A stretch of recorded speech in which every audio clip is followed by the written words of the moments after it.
สวัสดีพวกเราชาว Tech Adopt ทุกคนนะครับ คลิปนี้พี่จะมาคุยหัวข้อที่อยากจะคุยมากๆนะครับโดยหัวข้อนี้เนี่ยก็คือในปี 2025 เป็นต้นไปนะครับบริษัทต่างๆองค์กรต่างๆนะครับไม่ว่าธุรกิจขนาดเล็กขนาดกลางขนาดใหญ่สิ่งที่คุณจะต้องตระหนักเลยและจริงจังก็คือคุณจะต้องมีแผนรับมือวิกฤตหรือแผนฉุกเฉินด้าน IT ให้กับองค์กรหน่วยงานบริษัทของคุณนะครับนี่แหละคือหัวข้อที่ผมอยากจะมาคุยทำไมผมต้องคุยหัวข้อนี้เพราะว่านะครับเราเนี่ยผ่านการใช้งานระบบ IT นะครับมาหลายปีพอสมควรนะครับแน่นอนว่า behind the scene ระบบ IT ของเราเนี่ยมีทั้งฮาร์ดแวร์ซอฟต์แวร์ระบบนะครับซอฟต์แวร์ที่มันดู System Infrastructure มี Firewall มี Security ใช่ไหมครับและแอปพลิเคชันหรือโปรแกรมต่างๆที่ใช้ในบริษัทเราในธุรกิจเรานั่นแหละในองค์กรต่างๆนะครับจะเป็น MIS BI ERP อะไรก็แล้วแต่นะครับพวกเราใช้ซอฟต์แวร์ในการขับเคลื่อนกระบวนการภายในบริษัทองค์กรในธุรกิจเราถูกไหมครับเราใช้แบบนี้อยู่แล้วนะมันน่าจะยากนะที่จะหาองค์กรไหนใช้กระดาษไม่มีนะผมว่ามีอาจจะเป็นในบางส่วนในบางอะไรต่างๆแล้วก็อาจจะยกจากกระดาษขึ้นมาแต่พอทำเสร็จแล้วเนี่ยนะครับบางองค์กรเขาทำดิจิตอลทรานส์ฟอร์เมชันใช่ไหมเขาก็ต้องเปลี่ยนจากHigh Copy สู่กระบวนการสู่ต่างๆซึ่งท้ายที่สุดในปี 2025 เนี่ยมันปฏิเสธไม่ได้แล้วนะว่าบริษัทไหนก็ตามเนี่ยก็ต้องใช้องค์กรไหนก็ตามเนี่ยมันก็ต้องใช้อะไรซอฟต์แวร์ระบบแล้วนะครับเรียกให้ทันสมัยกันนั้นก็คือบางซอฟต์แวร์ระบบ on top ด้วยอาจจะมีแอปพลิเคชันนั่นต้องดี user ก็ใช้ใครก็ใช้แอปผ่านมือถือดึงข้อมูลใช่ไหมครับนะเราทันสมัยกันหมดแล้วเราทันสมัยกันหมดแล้วปฏิเสธไม่ได้ว่าเราไม่ได้ใช้มันเราใช้ข้อมูลของเราอยู่บนนะครับอะไรเซิร์ฟเวอร์ซิสเต็มอยู่บนจะเป็นเทคโนโลยีอะไรก็ตาม Hypervisor Virtualization SCI หรือคุณจะอยู่บน Cloud แต่คุณอยู่บนระบบคอมพิวเตอร์นะครับหลายองค์กรนะครับให้ความสำคัญหลายองค์กรไม่ให้ความสำคัญองค์กรที่ให้ความสำคัญมากๆเขาก็จะ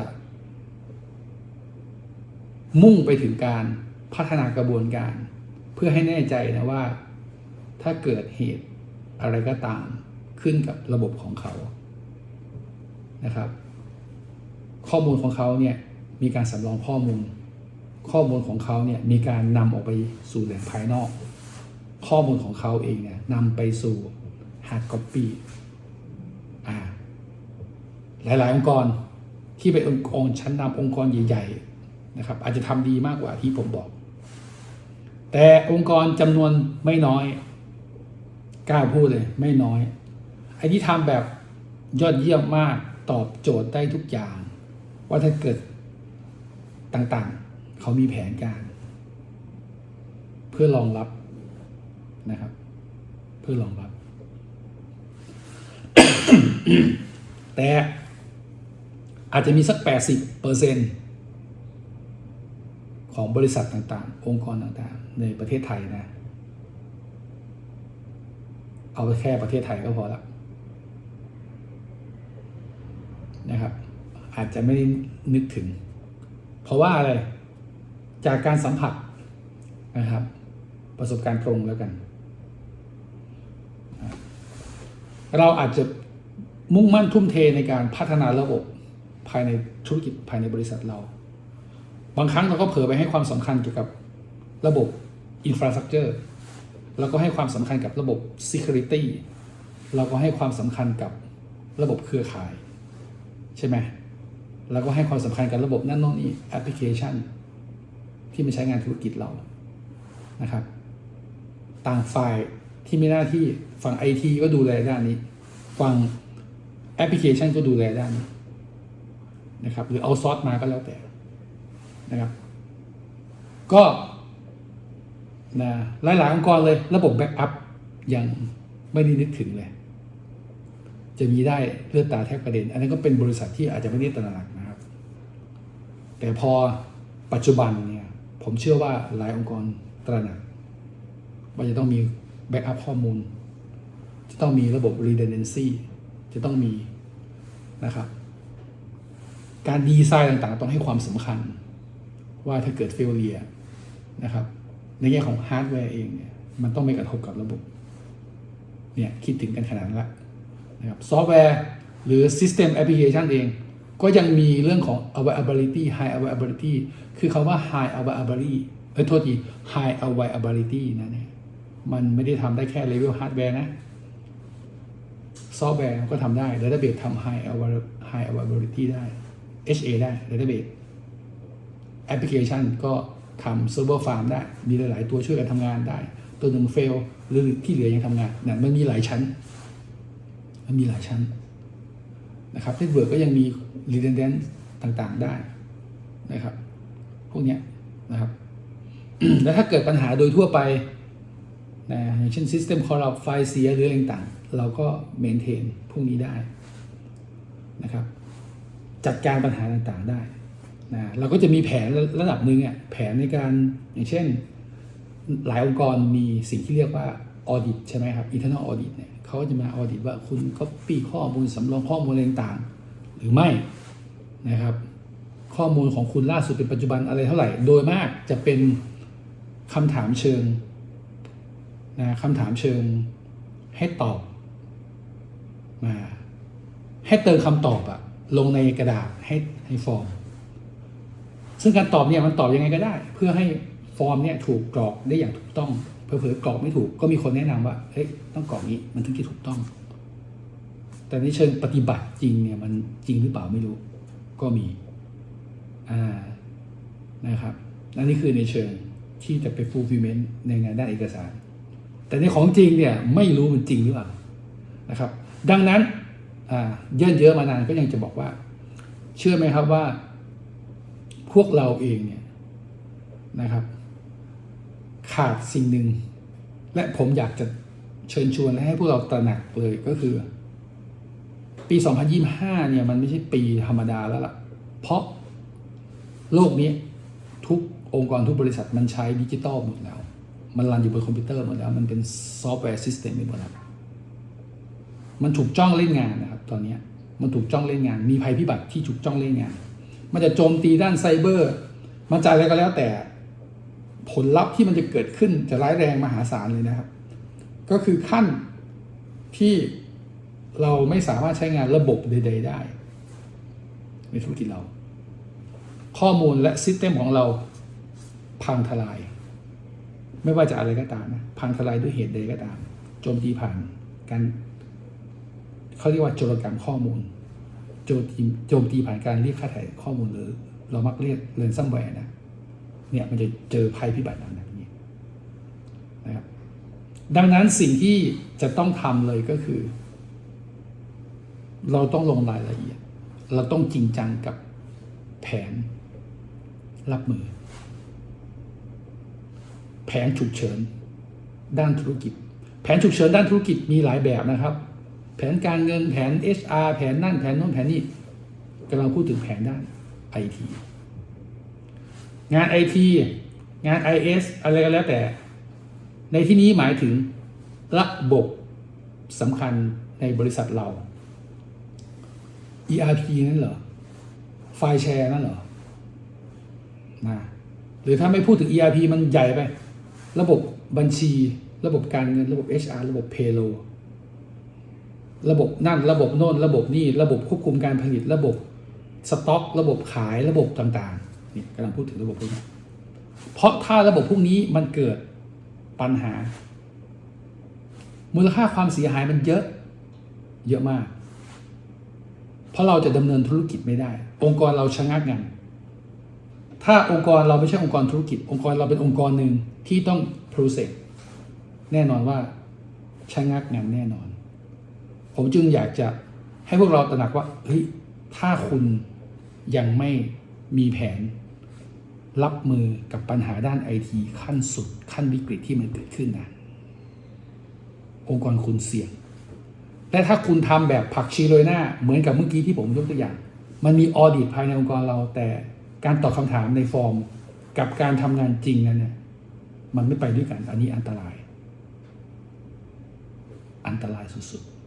ๆเพราะถ้าเกิดเวลามันเกิดมันไม่มีใครบอกอะไรล่วงหน้าเข้าใจไหมเวลามันเกิดคุณจะหน้าชาคุณจะหน้าซีดคุณจะปากสั่นคุณจะ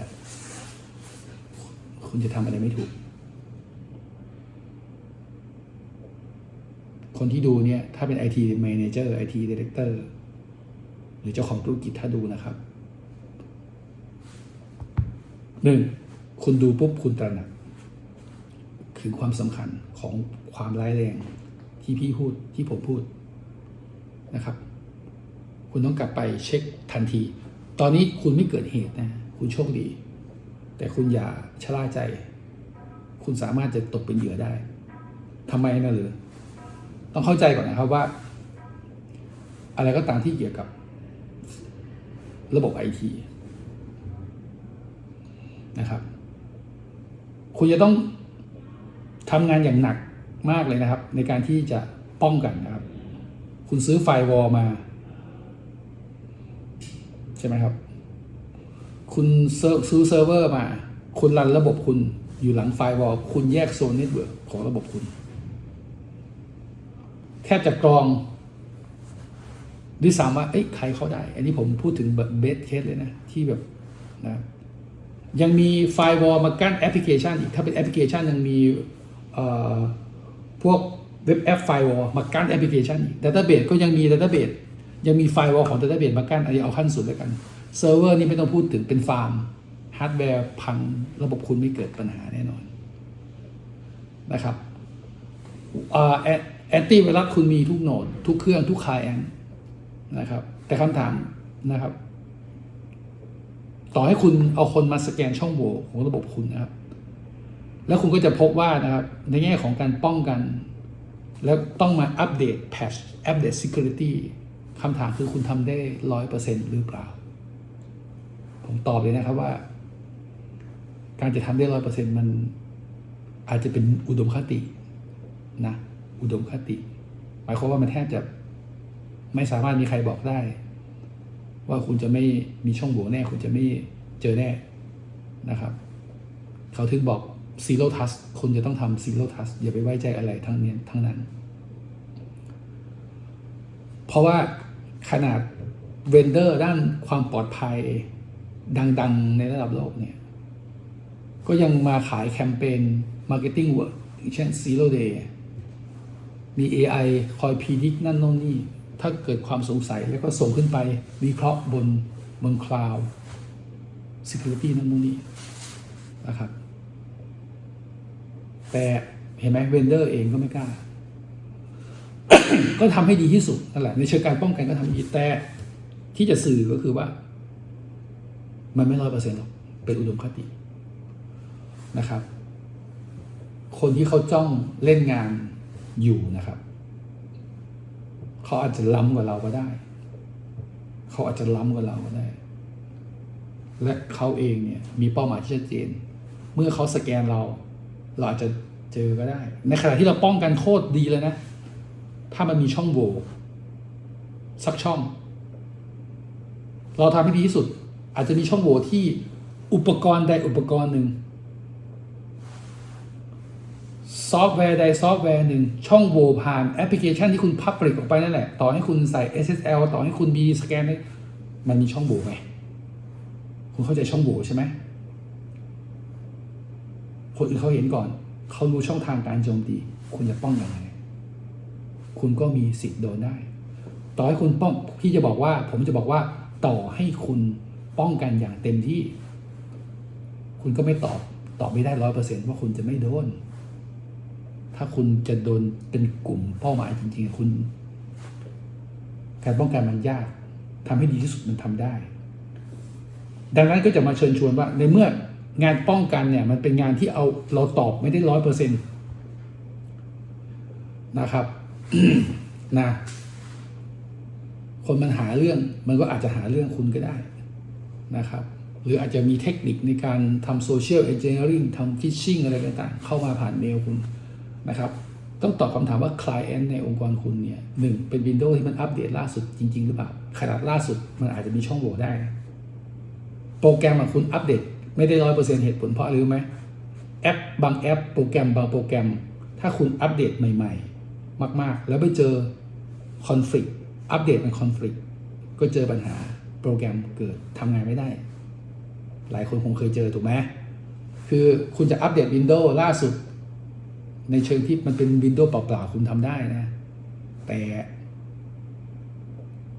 ไอเครื่องเซิร์ฟเวอร์เนี่ยจะเป็น Linux ก็ได้จะเป็น Windows ก็ได้นะคุณไม่สามารถอัปเดตอะไรที่มันใหม่ล่าสุดได้ตลอดเพราะอะไรมันจะคอนฟ lict กับแอปพลิเคชันของคุณเขียนเมื่อ2 ปีที่แล้วอยู่ๆคุณไปอัปเดต .NET คุณไปอัปเดต Java คุณไปอัปเดต PHP คุณไปอัปเดตอะไรก็ตามมันไปคอนฟ lict กับ DLL library อะไรก็ตามที่อยู่ในเครื่องคุณที่มันรันได้อยู่เกิด system crash ขึ้นมาใช้งานไม่ได้เพราะมันพังนั่นไงนี่คือเหตุผลที่ว่าทำไมคุณไม่สามารถที่จะทำเครื่องคอมพิวเตอร์เซิร์ฟเวอร์นั้นเนี่ยให้มันไร้ซึ่งช่องโหว่โดยการอัปเดตให้ทันสมัยตลอดไม่ได้ไงเครื่องคอมพิวเตอร์ในองค์กรของคุณบางองค์กรเป็น Windows 7 บางองค์กรมีด้วยดีหน่อยมี Windows 10 Windows 10 ก็จะ end of support Windows 10 ก็จะไม่มี antivirus ที่ support ละถ้าสมมุตินะไม่มี Windows 10 ไม่มี patch update ละถ้ามีช่องโหว่เกิดอะไรขึ้นก็ยังมีเพราะ Microsoft ไม่ support เข้าใจถ้ามันมีช่องโหว่คุณคิดว่าไอ้คนที่มันจะโจมตีคุณเนี่ยนะครับผมจะเน้นเรื่องการโจมตีนะถ้า Data Center พัง crash อะไรต่างๆมันไม่ถูกโจมตี Data ที่มันถูกขนออกไปข้างนอกมันยังคงเอามาผมจะชี้ให้เห็นสถานการณ์ก่อนนะที่ผมกำลังพูดเนี่ยเครื่อง Client คอมพิวเตอร์ของคุณก็ไม่สามารถที่จะซื้อใหม่ได้ตลอดเวลาคุณอาจจะมี Windows เวอร์ชันเก่าอยู่คุณอาจจะมีแอนตี้ไวรัสหรือคุณอาจจะมีแอนตี้ไวรัสไม่ครบหรือคุณอาจจะมีคอมพิวเตอร์ที่มันติดกับเครื่องจักรแล้วมันเป็นเก่าแล้วมันมีช่องโหว่คุณจะกันนั่นตรงนี้แต่สุดท้ายคอมพิวเตอร์ที่เป็นอุปกรณ์ที่หลากหลายที่สุดในองค์กรของคุณถ้าคุณไม่ได้ใช้ การควบคุมคอนโทรลในการ access network ของคุณอย่างละเอียดเข้มข้นและไม่สะดวกนะแบบนั้นเนี่ยนั่นแหละคุณมีโอกาสที่จะเป็นเหยื่อได้เสมอนะครับคุณ protect system ของคุณอย่างดีแต่ว่าอาจจะมีเขาเรียกว่าอะไรนะถูกแฝงมาเป็นเลนส์เป็นอะไรนะเป็นแอดแวร์เป็นอะไรพวกนี้นะครับมอลแวร์แอดแวร์มาซึ่งร้ายแรงนะอาจจะมาซอกแซกในระบบคุณแล้วก็จะกระทั่งเจาะหลังบ้านคุณได้เนี่ยนะครับสำคัญที่พูดมาทั้งหมดนั่นนะมันจะพูดถึงว่าในเมื่อคุณป้องกันอย่างดีที่สุดแต่มันก็ตอบคำถาม 100% ไม่ได้และมันก็จะมีโอกาสเสี่ยงที่จะทำให้เมื่อเกิดแค่ครั้งเดียวแค่อึดใจเดียวนะครับระบบของคุณจะเกิดใช้งานไม่ได้กระบวนการในองค์กรในธุรกิจของคุณจะหยุดชะงักคุณกำลังเร่งผลิตสินค้าเพื่อส่งลูกค้าของคุณอยู่ในเชิงการผลิตอาจจะได้แต่ในเชิงการโอเปอเรชั่นหลังจากนี้คุณอาจจะยากแล้วและถ้าสูตรและถ้าในการคำนวณต่างๆของคุณมันอยู่ในซอฟต์แวร์หมดคำถามคือแล้วคุณจะโอเปเรตตรงนี้ยังไงมูลค่าในธุรกิจของคุณถ้า Data หรือ System ของคุณเสียหายคุณจัดการมันได้หรือเปล่าเนี่ยสำคัญผมจะชี้เหตุแล้วนะว่าถ้ามันเกิดเหตุนะเกิดปัญหาขึ้นนะในระดับรุนแรงแล้วกันมันจะเกิดอะไรขึ้นก็ตามระดับรุนแรง จะเกิดสภาวะชะงักงันในกระบวนการธุรกิจของคุณขององค์กรคุณความเสียหายนั้นเนี่ยมันมากขนาดไหนคุณลองไปประเมินดูวันละกี่หมื่นกี่แสนกี่ล้านบาทชั่วโมงละกี่หมื่นกี่แสนกี่ล้านบาทเนี่ยคุณลองไปประเมินดูมันร้ายแรงนะครับ ถ้าเป็นเช่นนี้คุณก็ต้องมีทางออกให้กับตัวเองใช่ไหมครับคุณจะต้องคิดใช่ไหมครับว่าเฮ้ยที่คุณรักพูดมาเนี่ยองค์กรผมยังไม่มีเลยแล้วจะทำยังไงนี่ไงครับปีนี้ถ้าคุณฟังคลิปนี้แล้วคุณยังไม่มีอะไรเลยคุณอาจจะมีแผนแบบออดิตแบบผักชีโรยหน้าพอไปถามไอทีจริงๆไอทีซักไซได้เรียงไอทีตอบไม่ได้เลยหรือแม้กระทั่งตัวคุณเองเป็นผู้บริหารนั่นแหละคุณคือคนที่ปัดตกโปรเจกต์ที่เขาชงมาให้คุณเลยนะแล้วคุณจะรู้อะไรไม่เคยได้ยินคำนี้นะรู้อะไรไม่สู้ลูกนี้ครับรู้อะไรไม่สู้ลูกนี้โอ้ลูกนี้คุณน้ำตาเล็ดแล้วคุณอาจจะพังทลายในชีวิตเลยก็ได้นะเจ้าของธุรกิจนะเจ้าของธุรกิจIT Manager IT Director เนี่ยโอเคคุณอาจจะโดนข้อหาละเลยหรือไม่รอบคอบหรืออะไรก็แล้วแต่ถ้าเขาคาดหวังคุณสูงนะคอลี่ไฟของคุณสูงนะอันนี้ผมบอกเลยว่าแหมแล้วมันจะเป็นตราบาปตลอดชีวิตความมั่นใจคุณอาจจะสูญหายไปเลยแรกนะเพราะฉะนั้นนะครับสิ่งที่คุณจะต้องตระหนักก็คือ 1. บริษัทของคุณมีแผนฉุกเฉินด้าน IT หรือเปล่าคำถามข้อแรกผิวเผินมากว่ามีหรือยังไม่มีถ้ายังไม่เกิดอะไรกับคุณโชคดีก็หวังว่านะครับจะตอบว่ายังไม่มีนะคุณรักผมยังไม่มีนะแล้วผมต้องทำไงนี่แผนคุณก็ต้องมีแผนเริ่มต้นยังไงเบื้องต้นนะครับถามว่าต้องไปศึกษาหาความรู้อะไรต่างๆนานาเลยตอนนี้มันจะช้าไปคุณจะต้องมีความรู้นั่นแหละว่าคุณจะต้องมีความรู้ในการที่จะเข้าไปจัดการแผนฉุกเฉินด้าน IT ของคุณยังไงบ้างแผนฉุกเฉินในธุรกิจเนี่ยมันมีหลายด้านนะด้านการเงินด้านบุคลากรด้านการผลิตด้านวัตถุดิบด้านการขายด้านแผนฉุกเฉินอะไรต่างๆนะครับด้านอื่นๆคุณอาจจะมีหมดก็ได้เครื่องจักรผลิตเครื่องที่1เครื่องที่2ตายคุณยังมีแผนเลยใช่ไหมต้องมีเครื่องที่3สำรองนั่นโน่นนี่ใช่ไหมแผนการผลิตสินค้าคุณในธุรกิจคุณยังมีเลยแต่คุณไม่มีอย่างเดียวคือแผนฉุกเฉินด้าน IT ที่เป็นแผนฉุกเฉินด้าน IT จริงๆไม่ใช่แผนฉุกเฉินบ้าน IT แบบผักชีเลยนะถ้ามีผักชีเลยนะตายเพราะมันตอบคำถามแล้วมันตอบคำถามไม่ได้และทำไมรู้ไหมว่าพูดถึงว่าเป็นผักชีเลยนะเพราะว่าอะไรรู้ไหมโทษทีจะเรียนเพราะว่ามันเป็นแค่ตัวหนังสือแต่มันไม่ถูกไป execute หรือลงมือปฏิบัติไงอันนี้คือสิ่งที่ผมอยากจะบอกนะคุณเขียนแผนฉุกเฉินขึ้นมาคุณจะต้องจัดระบบแผนฉุกเฉินกับการลงมือปฏิบัติจริงผมไม่ลงรายละเอียดนะที่มันจะต้องแตกเป็นแน่นโน่นนี่ต่างๆไม่นะคุณมีแผนคุณลองดูแผนของคุณมันโคเวอร์มันตอบคำถามต่างๆได้หรือเปล่าและคุณต้องมีทรัพยากรก็คือบุคคลถ้า IT ก็ด้าน IT ใช่ไหมที่จะไปทำ1ที่จะไปทำ2และที่จะไปทำ3ที่จะมารายงานที่จะมา response ที่จะมาอะไรต่างและ3แผนการปฏิบัติจริงที่จะต้องไปทำและรายงานผลปฏิบัติรายงานผลและแผนฉุกเฉินที่ดีมันจะต้องระบุว่าระบบในธุรกิจของคุณความสำคัญและความเร่งด่วนอะไรสูงสุดมูลค่าความเสียหายของระบบอะไรสูงสุดมากจนกระทั่งถึง low severity and priority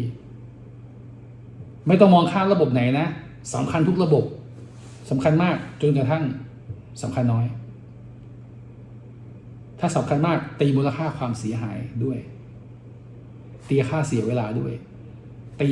อะไรก็ตามที่มันเป็นคอร์สซ้ำซ้อนด้วยอย่างเช่นพวกถ้ามันเกิดปัญหากับระบบ คุณจะต้องมีทีมงานที่มาคีย์ระบบเดิมนะถ้าข้อมูลมันแหลกมันหายไปมูลค่ามันเท่าไหร่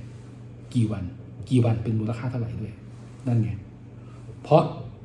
ถ้าคุณทำแบบที่ผมบอกคุณจะเห็นความเสียหายและคุณจะเข้าใจว่าคุณจะต้องลงทุนครับพอพูดเฉยๆคุณไม่กล้าลงทุนเพราะคุณไม่คิดว่าถ้ามันไม่เกิดคุณก็รักษาเงินตั้งหลายตังค์ไว้โปรเจกต์นี้มันอาจจะใช้เงินหลักแสนหลักล้านคุณบอกว่าเอ้ยนี่ไงก็ละเลยไปซะถ้ามันไม่เกิดก็เอาเงินหลักล้านแต่ผมจะบอกคุณว่าล้านหนึ่งที่คุณลงหรือกี่แสนที่คุณลงมันก็ยังน้อยกว่าความเสียหายในธุรกิจคุณเพราะนั่นคือการเดิมพันถ้าคุณไม่เดิมพันธุรกิจของคุณก็ไม่สามารถดำเนินต่อได้หรือดำเนินต่อได้แบบไม่เต็มที่พอไม่เต็มที่เพราะคุณพึ่งพาระบบที่มันอยู่บนระบบไอทีไงระบบดิจิตอลคุณจะทำได้ยังไงยุคนี้คุณจะกลับไปใช้กระดาษเหรอคู่ค้าของคุณไงอย่างอื่นด้วยนะครับโอเคต่อให้สมมติว่ามันเกิดเหตุแล้วคุณจะต้องข้อมูลของคุณจะนั่นตรงนี้อันนั้นก็ส่วนหนึ่งแต่ถึงเวลาคุณจะต้องให้ความสำคัญกับระบบของคุณจะกลับขึ้นมาแล้วคุณจะจัดการเพื่อแน่ใจได้ยังไงว่าจะไม่โดนอีกหรือโอกาสที่จะโดนน้อยต้องเอาระบบกลับขึ้นมาก่อน priority คุณต้องเอาระบบขึ้นมาก่อนแผนฉุกเฉินด้านไอทีหรือแผนรับวิกฤตในธุรกิจคุณด้านไอทีนะมันจึงสำคัญถ้าคุณไม่มีนะอันตรายแผนนี้จะต้องฝึกซ้อมแผนนี้ต้องฝึกซ้อมแผนนี้จะต้องประเมินทุกระยะแผนนี้ต้องจริงจังอย่าผักชีโรยหน้าแผนนี้ต้องจริงจังอย่าผักชีโรยหน้าถ้าคุณจะพูดถึงเรื่องdisaster recovery เลย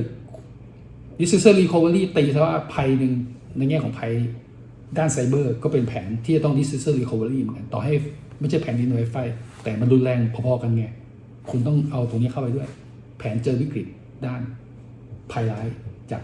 ไซเบอร์ถูกโจมตีระบบข้อมูลถูกเข้ารหัสหมดเลยคุณจะต้องมีแผนเผื่อเรื่องภัยร้ายด้านการโจมตีไซเบอร์ด้วยเมื่อคุณเจอคุณจะต้องบอกว่าข้อมูลของคุณระบบของคุณจะขึ้นมาได้หรือไม่คุณมีการออกแบบระบบเพื่อสร้างความมั่นใจให้กับธุรกิจได้ยังไงว่าถ้าเกิดขั้นสุดๆระบบของคุณจะยังคืนมาได้ระบบของคุณเมื่อเกิดวิกฤตร้ายแรงสุดๆจะคืนมาได้ภายในกี่วันอะไรคือทรัพยากรที่จะทำให้ระบบที่คุณนำคืนมาสามารถประมวลผลได้ระหว่างที่มีการดำเนินการต่างๆขั้นตอนในธุรกิจของคุณจะให้พวกเขาเหล่านั้นทำอะไรบ้างพวกเขาเหล่านั้นจะต้องปรับตัวและใช้ระบบที่คุณจะต้องกู้คืนมายังไงคุณมีแผนประกาศต่างๆเพื่อ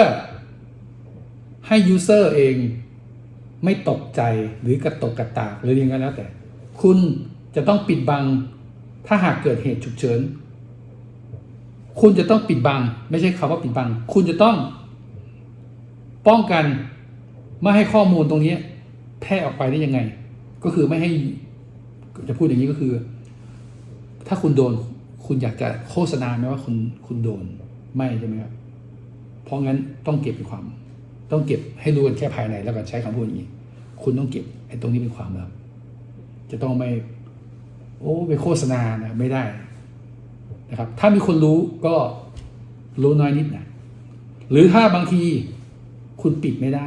มันเกิดเหตุนั่นตรงนี้คุณก็ต้องมีคำอธิบายกับซัพพลายเออร์พาร์ทเนอร์ของคุณนะครับแผนก็ต้องถึงขั้นนั้นคุณจะสามารถเอาคืนมาได้ภายในกี่เวลา recovery time ข้อมูลล่าสุดเป็นเมื่อไหร่และหลังจากนั้นคุณจะมีวิธีการจัดการเรื่องป้องกันความปลอดภัยต่างๆอย่างไรบ้างนี่ครับทรัพยากรบุคคลคือจากที่ไหนพาร์ทเนอร์รายไหนที่เกี่ยวข้องบ้างจะขอแอคชั่นเข้ามาช่วยต่างๆหรือมีค่าเซอร์วิสต่างๆบ้างนี่คุณต้องแต่งกันเมื่อคุณตอบคำถามที่อยู่ในแผนยิ่งคุณคิดแผนได้ละเอียดละออเท่าไหร่และลงมือปฏิบัติตามแผนทบทวนแผนและซ้อม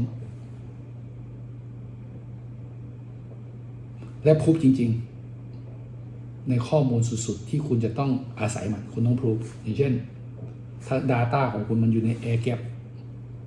Data ของคุณมันอยู่ในเทป Data ของคุณมันอยู่ในอะไรก็ตามที่มันปลอดภัยคุณจะใช้งานมันคุณต้องฝึกซ้อมคนที่ handle งานตรงนี้คุณก็ต้องฝึกซ้อมที่จะเอาข้อมูล category ขึ้นมาเอาข้อมูลมาฝึก restore เอาข้อมูลมาอะไรทุกขั้นตอนต้องได้ลงมือทำจริงรายงานจริงทดสอบจริงเห็นผลแบบจริงๆมีการตรวจจริงๆว่าเอ้ยมันได้ข้อมูลกลับมาระบบสมบูรณ์เป๊ะเลยข้อมูลช้าไปอยู่ประมาณ1 วันข่าวดีโคตรเห็นไหมครับรอดธุรกิจรอดการคืนระบบอาจจะใช้เวลา1 วัน3 วัน2 วัน1 วันหรือตามแผนเราว่าไงยอมรับได้ระหว่างนี้แผนอื่นๆก็คือแต่ละฝ่าย operation ยังไงมันจะเกิดความปั่นป่วนในแง่ของการจัดการของแต่ละฝ่ายแต่ละกระบวนการแต่ละ process physical ก็ต้องไปจัดการด้วยเห็นไหมเนี่ยประโยชน์ถ้าคุณไม่มีแผนฉุกเฉินเตรียมซวยได้เลย